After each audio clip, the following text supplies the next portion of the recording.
If you could just talk to me a little bit about what Terry Pratchett means to you. He was a very, very good friend. He taught me a lot. He introduced me to this. Made me his character. One of the nicest people I've ever known. Well, Terry's like the grandpa that I never got to have. He's the wise man who has a philosophy, but also the humor.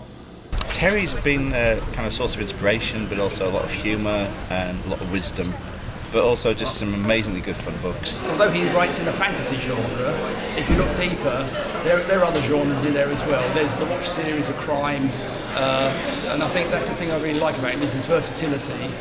He can seem to turn his hand to any genre of writing and make it interesting and funny. I love the world. I love that every book adds something else to this huge world. I love that you get rewarded for having read multiple books by getting a little, like, he'll do like little Easter eggs, the little callbacks to things, and you're like, oh, that's the, oh. I mean, there are still times when I see something or read something and my brain flashes to that, you know, small bit of Terry Pratchett quote, and it's like, oh, that's what he was saying.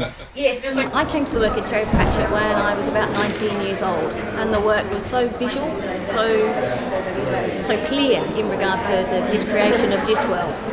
It was just absolutely addictive, and since then, every book as they came out, I bought and devoured. And then, as well as a magnificent plot, you also then have the elements of parody within the plot. You then also have the laughs, laugh out loud. You know, I mean, I used to be always worried about reading new Pratchett books on a bus because I'd start barking with laughter.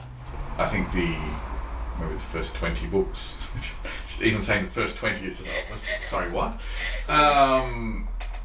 Were very much in that parody, and kind of the focus was on both the plot and the humour. I feel like it evolved more to be social commentary.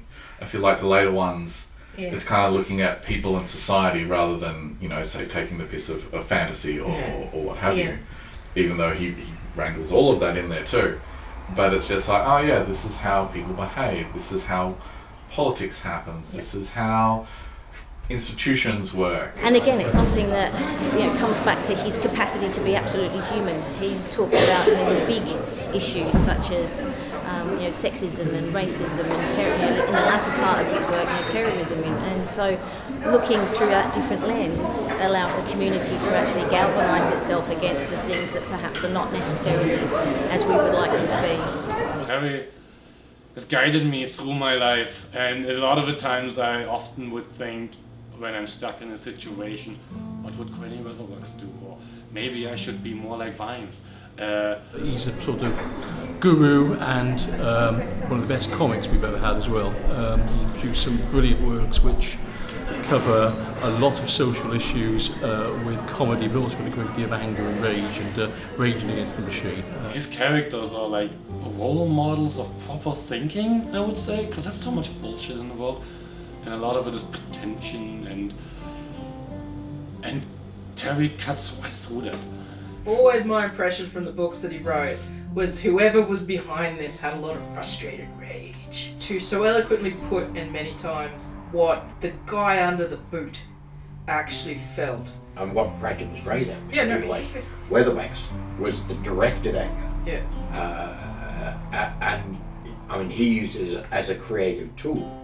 Yeah, creative anger, and it was good. Like, it was righteous. If anything, he was a righteous man. Do you think he was going to be more like Granny Weatherwax or more like Vines? I always thought he was going to be, at least outwardly, more like Colton.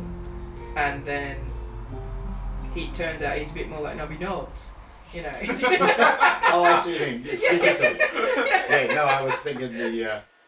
I would like to take the opportunity to ask you to come with me on a journey behind the scenes of Snowgum Films' latest production of Troll Bridge. Follow me as we take a look into the magical world of filmmaking.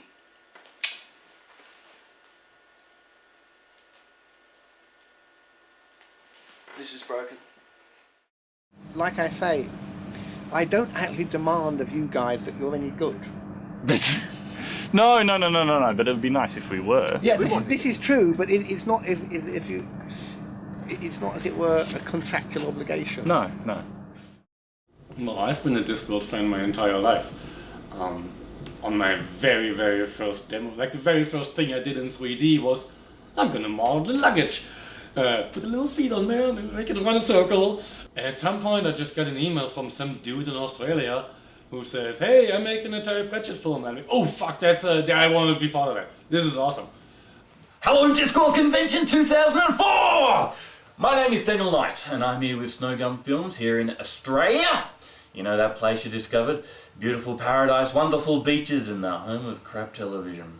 Well, over the next X amount of time, I'm going to be talking to you about Troll Bridge, which is, of course, the first ever live-action Discworld film. Made by the fans, for the fans.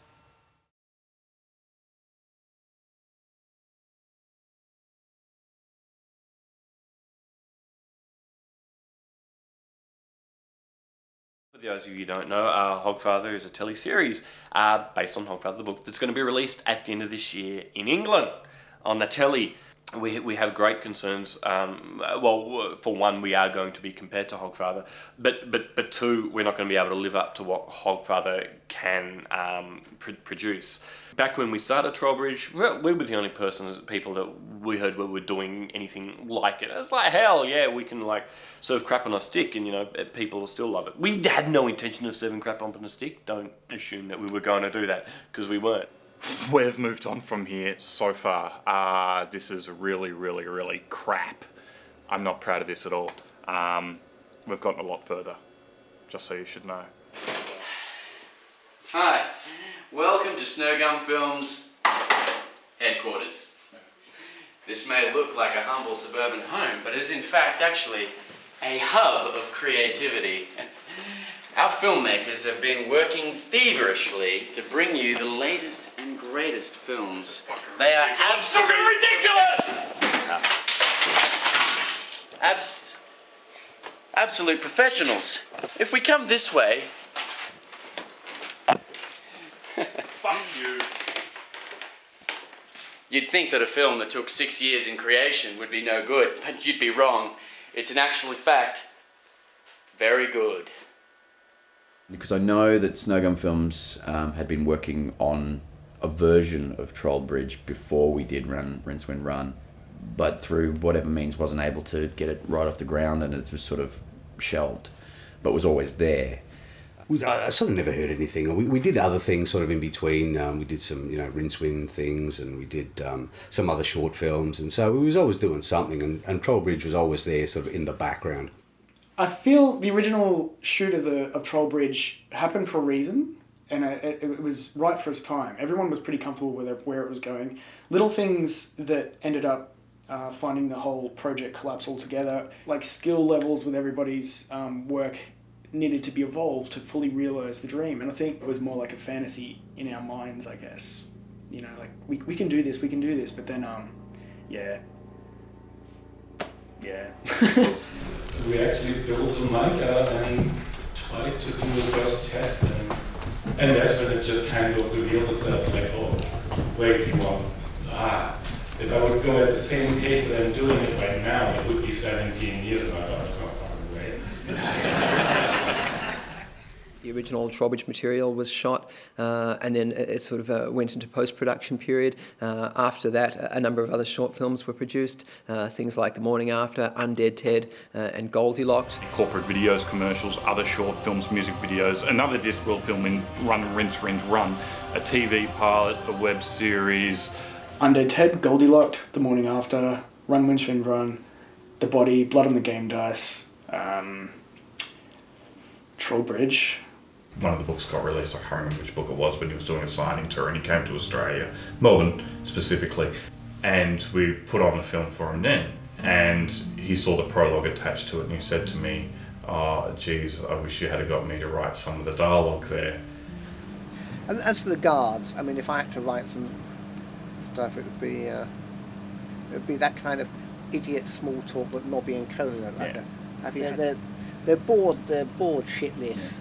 They're not really paying any attention to what they're saying or what anyone else is saying. And I bet when I can get home, I can knock you out half a page of idiot garb. So I thought I'd take him up on that, and when he left I emailed him and said, well, we're going to reshoot that, we're going to get that dialogue, can you give it to us? And he did, so he wrote some dialogue specifically for the guards to say while they were waiting. Terry Pratchett actually wrote lines for us as the guards, and we spent hours learning them. The director was really happy with what we'd done, but shit happens. The tape that all that was filmed on disappeared or was taped over, so all the guards were very, very disappointed, especially when they put so much into it and they're not really actors at all. Even me, I had lines in that. Alright, so the story goes, this is the story. We managed to edit the majority of Troll Bridge. We had to do some pickups. A pickup shot, for those who don't understand, is a bit of footage you get later on after the actual preliminary footage has been gotten. I did another project a couple of weeks later. I left the tape in the camera. The cinematographer thought the tape was blank and digitally erased the entire thing. And we started discussing it, and it's like, Jesus, we're not going to be able to get everyone back out again. That's a huge ask. Maybe if we made it bigger. It was a lot easier in the end for us to start from scratch rather than try and fix what we already had. We're having a great deal of trouble with post-production because we didn't film it properly the first time. So in the end of the day, I had a long big think about it. I thought, well, we can release this fan film which isn't going to live up to the expectations, the hype, or the time that has passed since it was originally shot. Or alternatively, we can rewrite it and reshoot it and try and make up for the time gap. So I went back, had a look at the script, kept the dialogue that Terry Pratchett originally wrote for the opening sequence, and incorporated that into a new opening sequence, which was a war instead of like a little skirmish on a hill. And I guess the idea there was that people might forgive me for being a bit crap in getting the film finished. But if there's a war sequence, that's kind of cool. I mean, it's still not in the original story of Troll Bridge, but it still ties in nicely with, I guess, the flow of the underlying message of what's there, and I think that's important as well. On certain levels, I was very proud with the fight scenes we had with the original cut of Troll Bridge, but in other ways, I'm thinking, oh God, we could do better. I think as my first time in front of the camera, I suppose, in that stage, I was a stage actor, so it was a lot different. I was a little too dramatic in the actual action of it, I think, and I didn't really capture the whole sword fight thing. I know we'd practice it, but by 3 o'clock in the morning, I'd forgotten every fucking thing I'd learned. I don't classify myself probably as a good enough actor for them now, to be honest. I think they want more, somebody that can put in more feeling or whatever, I don't know. Yeah. It's hard to say. And this time I'd shaved my head off. I know we're not doing it again, but then I said, no, I'm not shaving my head because I was new at the game, But now I just shave it off, no problem. Your Cohen is not a professional actor. No.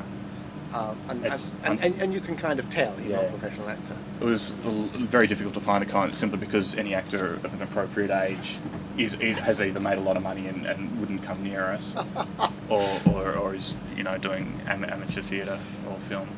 What a shame Kev is lives in England. Oh, is that the guy that I've seen on the photos on the Discord convention and stuff? Yeah, and he's even tats. better up close. He's covered in tattoos, and he's not particularly big, but you would really not wish to mix it with Kev. That's it. No one is going to enter a convention as Cohen the Barbarian over there because Kev is Cohen the Barbarian. He looks just like the illustration. Yeah. But I mean, probably Kev couldn't act to save his life. No. Do you think it was perhaps a blessing in disguise that the footage was lost? Yes, the acting was pretty bad. We know, we were there. We were acting. We're not actors.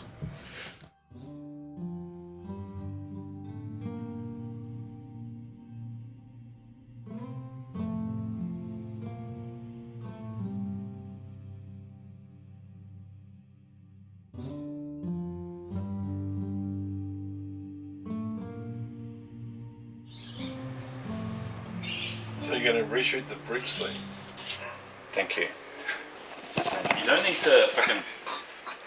The bridge scene now, because we've got the talent on board that we never actually had before, we're able to actually make a set piece instead of using that bridge we originally used, which was quite complicated on the day and caused a lot of issues. We'll actually create something that will be a lot more epic, I guess. And epic's been the key word that we've been using on this shoot. We wanted it to be completely epic. Terry Pratchett originally wrote it in honour of J.R.R. Tolkien, and J.R.R. Tolkien is nothing but epic. So that's what we're trying to do with Troll Bridge. Make it epic. Epic. Epic. It was a lot smaller film, and it just turned into a bigger one, and we realized what type of project we tackled. Like, the scope of the project was just revealing itself to us. That it balloons into this enormous thing. I'm not even sure if we would have proceeded, if we would have known what path lies ahead. I think Terry would be a lot more happier with this end product than what was initially. I mean, the initial one was done with love and with heart, but with just really no idea on what we were doing. This one is done with everything. We now know what we're doing, and we can put a lot more love and heart into it too. So quality takes time. You can get quality quickly if you can throw cash in the fire. Boom, we want that guy, the best guy to do that. We want the best girl to do that. Boom, boom, boom. But if you don't have that cash to throw, you're selling with passion. You're buying things with your passion. You know, you're showing people, I'm passionate about this story. I want this story to be told. Have you ever heard about the story of a bunch of guys sitting in a basement that can nowadays do a film just like Lord of the Rings?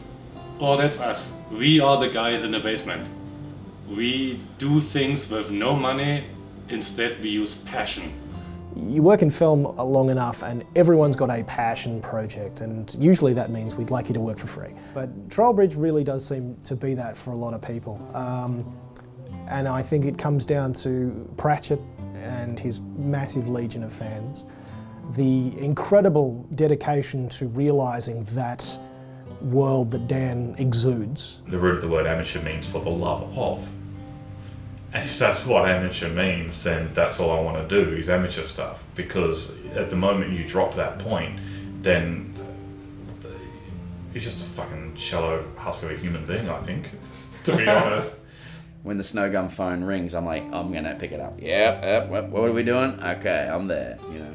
How much blood am I gonna get on me? Okay, I can deal with that. We love making movies, we love the story, we love the characters. It's very much a labour of love. When you're working on something like that, you're more than happy, silly to jump right in and do it again. The story itself, it's a good story, but it's basically just an old man and a horse talking to a troll. And I think for people who are unfamiliar with Pratchett's work, they need something extra. I think people need to see that that Cohen has gone from this mighty warrior to this, you know, bitter, twisted old man who talks to his horse. So. Yeah, we're going to do everything from scratch. So we did the war scene first because we thought that would be the hard bit, get that out of the way. And I thought, well, we managed to get a couple of reenactors out for that one, that first time. I wonder if Sven, our co-producer and gentleman who was looking after the entirety of the reenactors, wonder if he can pull together a few of the reenactor mobs and maybe we can build a bit of an army. Maybe we can duplicate that army in post, maybe we can give them different costumes and make it look like there are two armies. Maybe Cohen the Barbarian can fight two armies. Aaron Morris, who stepped in at that point with Snowgum Films, looked after all the logistics behind that, and it required some amazing logistics to get all those people up there on a campsite, fed with toiletries and all those things available. And this was out in the middle of rural Victoria. There was nothing nearby. It was out past Ballarat. I first heard about Troll Bridge from my brother, actually. He was involved in the original concept shooting of Troll Bridge. A couple of years went by and Daniel and I kind of met and we started working together, and I mentioned that to my brother and he goes, oh look, Daniel's great, he's a brilliant director, but he's got a thing for this project called Troll Bridge and he's probably going to talk to you about it at some point. And that was the first time I heard about Troll Bridge. The second time I heard about Troll Bridge was about a week later. I worked out I had almost 100 Lego figurines. All of a sudden I had 2 armies arrayed on the dining table at home, and then we could walk around the table and take photos and look at various shots. The battle scene for this part of Troll Bridge had 3 main parts. We had 2 large armies clashing together. We had a fight scene between the 2 generals of the army, and then we had Ange as Cohen the Barbarian wading into that battle between the 2 armies and fighting both armies and winning. Anything that's to be made from scratch, it goes through a design process by myself and Emily. Anything that's going to be visual within the film that isn't like an actor or a set location. So I made over 200 tabards for all the knights. So I was making sure they had all those. And how did you make 200 tabards? A lot of time. Had a few friends helping.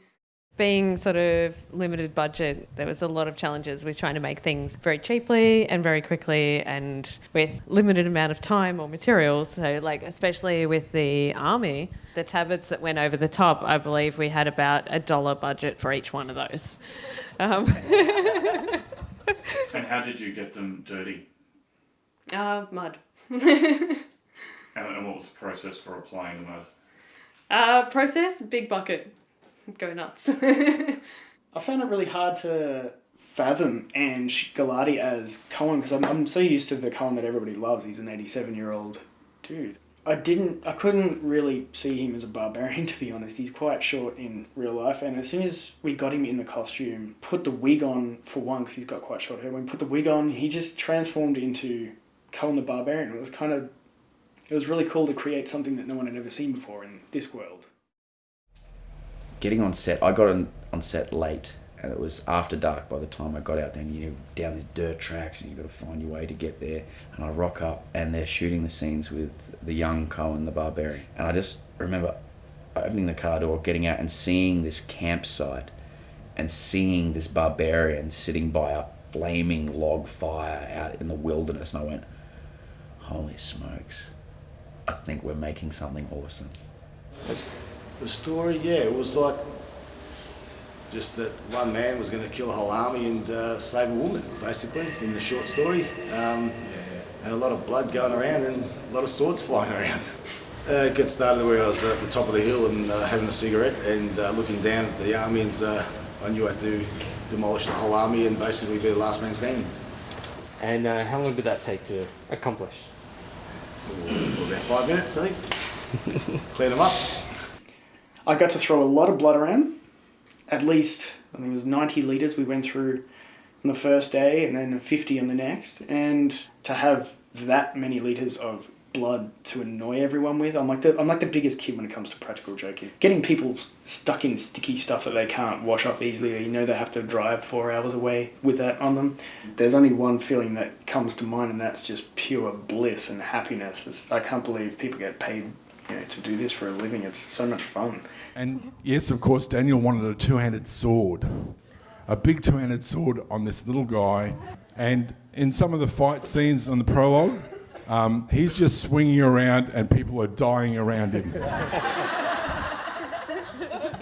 and Dale is throwing blood and it looks really gory, but if you actually step back, it's quite hilarious. For your barbarian hero, you typically want a large 2-handed weapon rather than a single-handed Viking sword. I think Daniel sketched up about 8 different sword designs, and we went through and worked out what was possible. All of the fittings for the sword were cast down in Pakenham. I'd ground out a sword blade and then fitted the sword. So you can actually read an inscription on the blade, made in Clatch. Of course.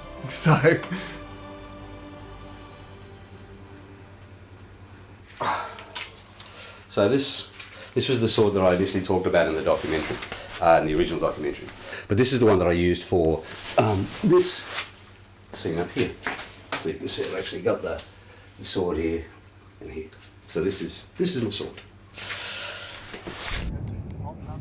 Can you tell us about what you're going to be doing today? We don't know. We have no idea. sobering up is what we're going to be doing today.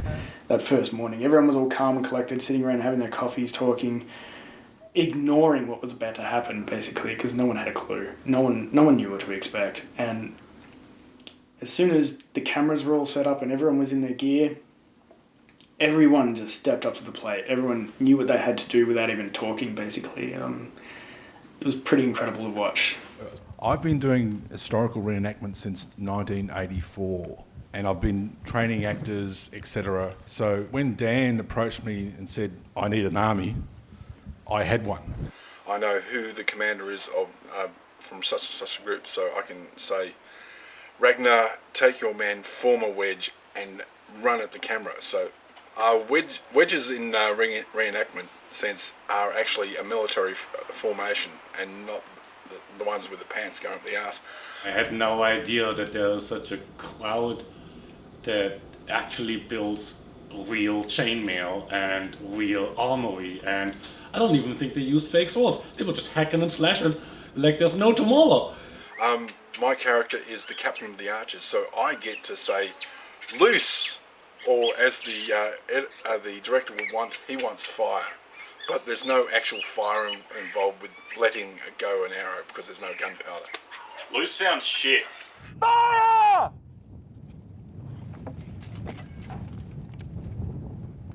What were you doing in the film today? I don't know, lots of running around, I think. Running and yelling and doing that over and over again in different spots. Yeah. And hopefully some fighting. Yeah, hopefully some We're fighting. looking forward to.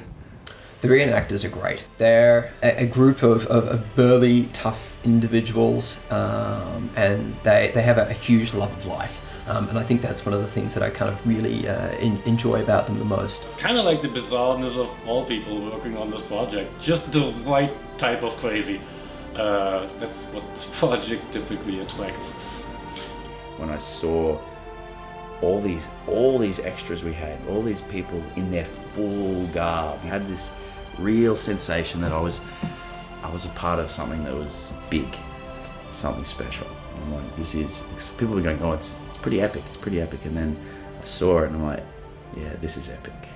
A surreal, very surreal experience, because where we shot was literally in the middle of nowhere. No farms, no sheds, no roads. All the soldiers, all the medieval soldiers would just be in costume all day long. All the actors were in their medieval garb all day long. We're very lucky because the reenactors make their own armour, make their own weapons and their own costume. If not, they buy it. This shoot, we've got nearly 60, maybe 65 reenactors turning up from around the countryside, and I'd like to thank them from the bottom of my heart. If they didn't turn up, we couldn't do it. It just looked shit. I was at that time doing visual effects supervisor at that point, as best I could, with the sort of experience that I had. So we were setting up grids where we'd have our 20 extras stand in one grid, and we'd lock off the camera, shoot that, they'd all run in, move to the next grid, shoot that, run in. Then we'd be able to basically roto and composite that all together so our 20 guys look like 200. And sort of having to sort of shout out to people 200 meters away, like, no, stop, go back, do it again, you got to stop there, not there. You know, we drew massive grids on the ground in spray paint, so all the cast and crew would sort of know where to stand, and certainly on the wide shot where the two armies are coming towards each other. That was about 20 takes, 10 on each side, and presto, you've got 200, people. And it's brilliant. So the wind is blowing, which is great for atmosphere, but of course, for the actors and the CGI guys, they were just holding a sheet, because back then we didn't have crowdfunding. They were just holding this flapping sheet, and Nick Doubly had to stand in front of it and be all sort of evil or whatever he was, and sort of yell out at the people. But when they cut to the wide, there's just a guy in a gown with a flapping sheet behind him. When it first started on the first day, we had a shitload of reenactors. There was heaps of them, hundreds of them. It seemed like hundreds, probably wasn't that much, but there was masses of them. And I think by the end of it, I think it was only a few days later, we had about 10. We had to shoot a scene where hundreds and hundreds and hundreds of soldiers were running past the camera. We had the camera set up and soldiers constantly running around the camera, so it looked like hundreds were running past, and I just remember being in there going, ah! Ah! As you're running past the camera, you're trying to think of a different way to look when you run past the camera. Because they had a hotel or something, or some rooms. I said, no, it's all right, I'll sleep in the car, you know. That was the first night. I didn't sleep in the car after that. And I thought, you know what I'll do? I'll be a genius. I'll hire a car with a thing that floats down the back and I'll sleep in the car. That wasn't good. That was very uncomfortable and freezing. It's cold out near Ballarat, very cold. Looking outside, it looked like the tundra. You could just see someone's light in the distance and all this wind filled with water just coming towards you. And Dan has this knack for choosing the most random places to film. You got to give the guy credit because it always looks the best. Black Lake, it's a volcanic caldera, so it's quite expansive, and there's no trees. Oh, there was a tree. There's a little mound. So the wind just howls. And yeah, trying to stay warm on a night in a tent, it was very, very difficult. I remember unbelievable cold, followed an hour later by unbelievable heat. My strongest memory is getting up to shoot sunrise stuff, putting on every piece of clothing I had, and within an hour I was in shorts and t-shirt. It was just an amazing change in temperature, and it stayed like that for the rest of each of the 3 days. The last day it got unbelievably hot. People were dropping from heat exhaustion. John Jenkins was in a tin suit that you couldn't put your hand on, and just clouds and clouds of flies. It got pretty nasty there at the end. I don't know why we call it snow gum. It sounds so nice and pretty.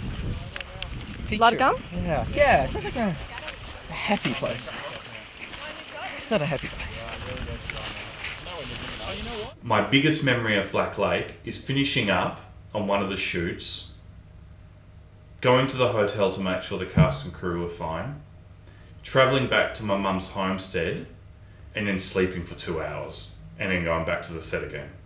That's my biggest memory of Black Lake, is that the original Troll Bridge shoot was really easy in comparison.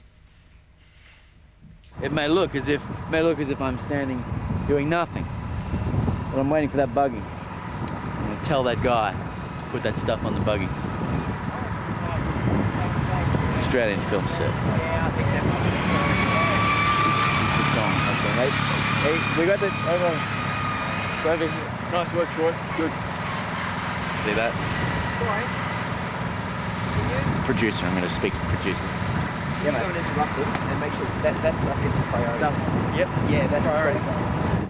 Because we had such wide, sweeping vistas, we couldn't have sort of our base camp anywhere near that sort of stuff. So it was a good 10-minute trek down into the dried out lake beds with all the base camp over the top of the hill that you couldn't see it out of frame. So when we shot from different angles, cool, I can't see 30 cars parked up on the hill with tents and toilets and all that sort of stuff. So, oh, I've got to go tell Dan something. Cool, I'll go tell Dan. Oh, I need to get it from the van. I'll be back in 20 minutes.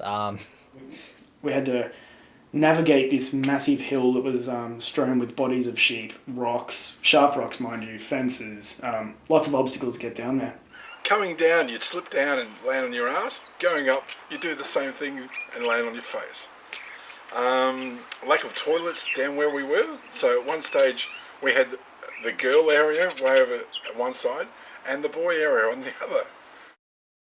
The nature of Troll Bridge is that everyone's covered in crap and mud and filth. Ensuring mud was placed on people, the way to make sure the mud was put on, we made a massive mud pit and a wheelbarrow and a bucket, I think it was what it comprised of. When we woke up in the morning, we'd have our breakfast, we'd have a cup of coffee, and then we'd go over to the filth pit, just wallowing in filth, which was basically our makeup for the day. You guys doing the documentary? Warmer now. Can you tell us what's going on? It looks like they've got this one, which they want to replace with the old one because the other one looked a lot better. But they left it in Melbourne. Daniel's pissed. He's still got it together. Cucumber. He's pretty cucumber, would you say? Or is he really upset? He's not real spedonical today. Yeah, he's not a spedonical day. Yeah, he looked a bit upset actually. How you feeling today, John? Yes, feeling good, mate. Feeling Yeah, good. Yes, you're on fire. On fire. Yeah. At least I will be. Your unusual attire. Yes, can't breathe. Can't breathe. As usual. Double breathing. Yes. It's all part of it. It's acting. Yeah.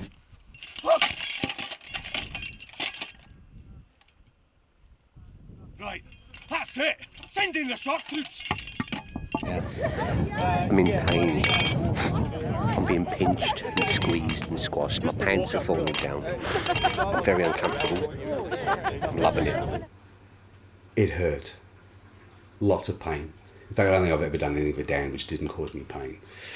The suit of armour, it wasn't built for me. So I remember trying to move in it, and the leg braces that were on it were just digging into my ankles. Every time I took a step, it was just like steel, just into the ankles, so I could hardly walk. I could hardly lift my arms. I remember me and Billy Smedley, we had to have this fight scene where we're fighting each other and we're running away. And it was the most agonising thing I've ever done in my life. But I loved it. Once again, got dressed up in a suit of armour, got to have my sword. So that was brilliant. I loved it. Absolutely loved it. Getting some extra padding for you. I don't know, apparently. Okay. Do you mind just like getting on all fours so I can sit down? Yeah. The crew to work with are fantastic, really. I mean, there's always food there, drinks there. Daniel would always make sure it was looked after. He always had to come up to me, or if it wasn't Daniel, it was someone else looking after me. I always had someone pretty well full time with me, you know, blanket or coffee or tea or something to eat. So I couldn't ask for anything better. It was well organised, I reckon. For a little movie that we're doing, or Daniel was doing, he did well. We all wanted to star in those big, as actors, you all want to star in those epics, you know, those suit of armours, the swords, the battle scenes. We all want to do that. Chances of any of us doing that is very, very slim, except for Liam. So he got to be Spartacus, which is awesome, but he's got that. But we all want to do that, but we can't do that. So being able to do it, you know, with Dan has been fantastic. So it's kind of like, yeah, it's not Hollywood blockbuster, but yeah, I've done it.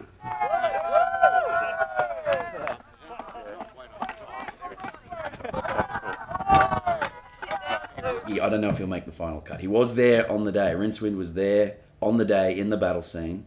But whether we see him, we may see a flash of red somewhere. I don't want to give anything away. But probably one of the best parts for me was at the, I guess you'd say, the wrap party for the war scene footage, the war scene shoot. It was at a country pub just up the road from where we'd shot. And I thought that I'd personally done a lot on that shoot, and it was a very, very rewarding exercise. And I kind of walked in, I was the last person off the site, and walked into the pub where they were, you know, already having dinner, and they sort of all cheered as I walked in, and I was like, "Yep, you guys are awesome." And I sat down and I had a beer, and that was a good day. We are in range now. Engage the tractor beam. I'm a nerd, I'm a geek. I like things that are nerdish and geekish. If I get to play a character in Star Wars, even if it's a tractor beam officer, which I was in Broken Allegiance, I'm more than happy to play that role because that's the world that I love. Troll Bridge could not have happened without the support of the Discworld community. It just wouldn't have occurred. Some of our sponsors, the CEO of the Foundry, turned out to be a Terry Pratchett fan, and he was like, "Oh my God, that's what you're doing? Okay, I'm gonna help you. You get licenses and everything." They've provided the backing and the support that's enabled us to go ahead and do this. I very much view them as an intrinsic part of our film community and our film family.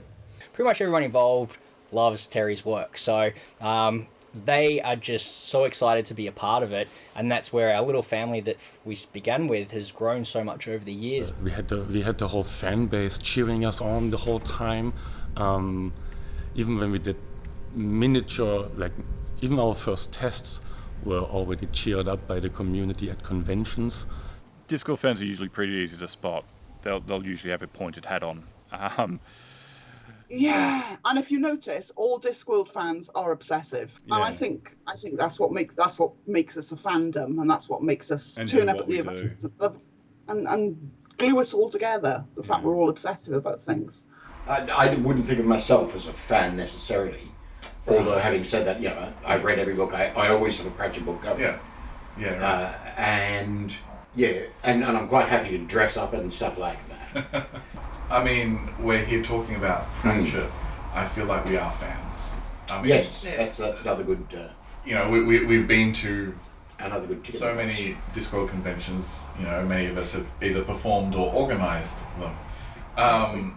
So, like, if we're not fans, then who is, really? I've met many Terry Pratchett fans, and there are different types. There isn't the stereotypical Terry Pratchett fan. But one thing that combines them all is the joy of reading, the joy of words. Being a fan is being able to appreciate what you are the fan of, but also being happy to share it. And share it in a way that's not detrimental to the experience of the other people. I've met people at Terry Pratchett conventions who haven't read Terry Pratchett. Yeah. They've been around the people who have read Terry Pratchett, and they like kind of the same things, and they like the convention, and they like the people at the convention. I would still consider them fans. Also, somebody who is imaginative and creative. Most people that I know, most Terry Pratchett fans I know, are also creatives. I've never met a bunch of people more who believe in you quite as much as a convention of Terry Pratchett people. If you say you can do a thing, nobody's going to tell you no, you can't. They're just going to go, well, what do you need? And then at the next convention, there's a panel showing people how to make the thing, you know, and everyone's like, oh, we like this thing a lot. So it's like, we've made patterns for the thing, and here, have all the patterns for the thing. Yeah. Like, it's... That's community. Yeah, it's a weird little community. There's a lot of people that I've met through being a Discworld fan that I would never have been in touch with any other way. Formed friendships for life of it, and opened up a whole new world of experience for us. It's to be part of a tribe. There's so many of us from so many diverse places. People that wouldn't necessarily talk to each other normally, you've come together through this common love of a great author. You can turn up somewhere like this, see people you've not seen for, well, in my case, it was several months, and then you just fit straight in as though you've never left each other. And you always got something to talk about. And people support each other. I've seen people get married due to Pratchett. I've seen people, their mental health has improved dramatically due to Pratchett. May I ask, this will probably be a personal question, but do you find that you have much social life outside of the Discworld community now? Yeah, me neither. Me neither. It's either all my friends are either involved with the film, or they've just drifted. But there was on one of the websites it was saying Pratchett was coming to town. And I went, what are you doing? And that's how I found you guys. Instantly rang you up and said, oh, you need this bulking show, obviously. Because that's the kind of thing you need at a Pratchett convention. Yeah. A Tolkien show. Yes. Yay!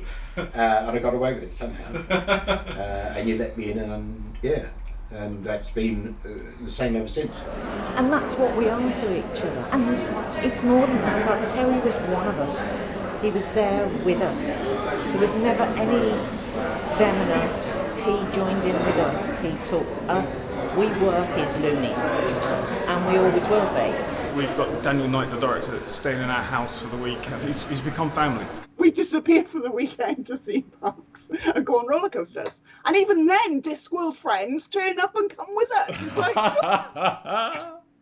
we are a weird little family that doesn't actually have boundaries. Because the fandom that we're following never had any.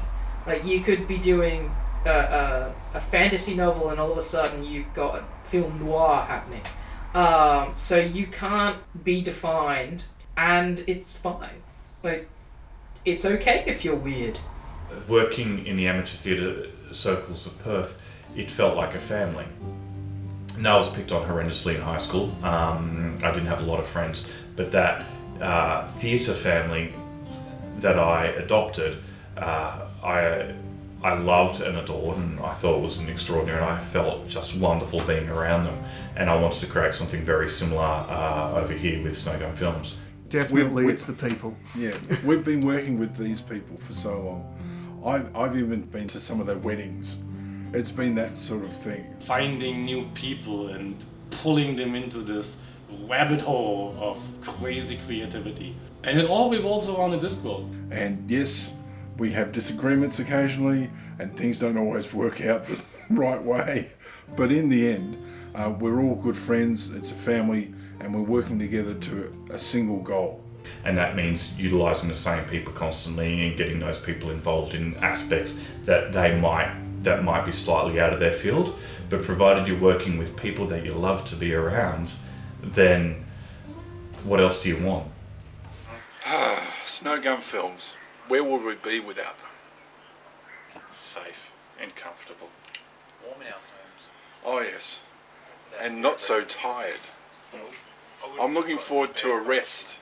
A very common thing that I have when I talk to other people about their films, they talk about how it can be done easily, but it doesn't really inspire people very much. If you're thinking about how you can just sort of take care of it and it's not going to be a big deal, then no one else is going to think it's a big deal. There's no way Troll Bridge is not a big deal. It's just big. It's got so many different elements. You know, there's computer-generated imagery, there's real live medieval battles, witty dialogue and amazing performances happening, and to bring all that together in one film, I think is a massive feat, an absolute massive feat. I wouldn't want to be the one coordinating it because it's almost insane. All of these kind of elements have both been, a production nightmare to try and deal with, but then they've also given us, some amazing stuff out the other end of it. So it's scale is a blessing and a curse at the same time. For a short film to attempt something of this scale in all the shoot, the build, the performance, the CGI, the time, that is still very attractive to people because they just love the craziness of it. And it's one of those things now that people just want to be involved in it because they want to be involved in this longest short film in the world. This most epic, tiny piece of cinema. Everybody will contribute their piece and then somebody will see that and build on it, and all of a sudden it snowballs from one thing to the next, and that's why you end up with a project that takes 10 years or more because more. That epic material led to getting more people involved, like, hey, we're doing this movie, check this out, and everyone was like, what? The nicer stuff you have, the better people you can attract, which do really, really nice stuff, and then you get superstar people, and it kind of leveled itself up. When you go out there and you say, we're really trying hard to make something that looks amazing, not just okay, but amazing is what we're after, that tends to get people's attention. So we find almost the higher we set the bar, the higher other people then set the bar for us, and I think that's kind of what we do.